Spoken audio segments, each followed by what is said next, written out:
سلام، امروز اومدیم با آموزش یکی از پرچالش ترین حرکت های بدنسازی که چند تا حالت مختلف داره. اینجا میخوام حرکت دد لیفت و لیفت کامل رو بهتون آموزش بدم که تفاوتش رو بدونین و وقتی مینویسم بدونین که باید چی کار بکنیم.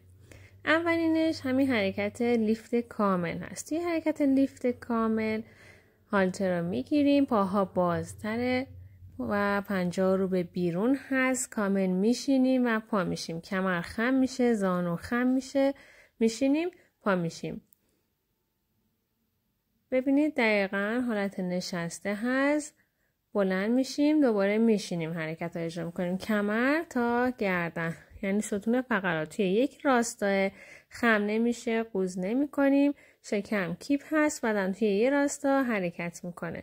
یه نکته دیگه هم که توجه کنین، تفاوت این حرکت لیفت کامل با اسکوات اینه که توی اسکوات وقتی کامل میشینیم زانو پایین تر از 90 درجه هم میتونه بیاد یا حداقل 90 درجه میشه و کمر خم نمیشه. در واقع رو به جلو، شما رو به رو نگاه میکنی، کمر خیلی خم نمیکنی. ولی توی حرکت لیفت و دد لیفت حتما کمر باید خم بشه و رو به سمت زمینه. شما رو به رو نگاه نمی کنی، زمین رو نگاه میکنی و با کمر حرکت رو اجرا میکنی. توی حالت دد لیفت حالا اگه توجه بکنین، توی این حالت پاها جمع‌تر، اندازه لگن بازه، پنجه رو به روه و از کمر خم میشیم، خیلی نمیشینیم، زانو یه مقدار کم خم میشه و باسن به عقب پوش میشه، فشار داده میشه و منقبض میشه وقتی میایم بالا. فشار توی این حالت بیشتر روی سرینی هستش و همچنین پشت پا. هر دو حرکت هدفشون روی عضلات همسترینگ و سرینی هست که اول همسترینگ یعنی پشت پاه و بعد باسن هستش.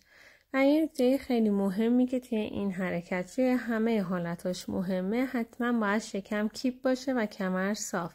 با کمر قوز و شکم ول وزنه رو بلند نمی کنیم، وگرنه 100% دچار آسیب میشیم و مهرهایی کمر فشار میاریم. مثلا توی کسایی که توی این حرکت دچار آسیب میشن به این دلیله که درست حرکت ها اجرا نمی کنن. همون اول بلند کردن وزنه هم مهمه که چجوری این کار انجام بشه.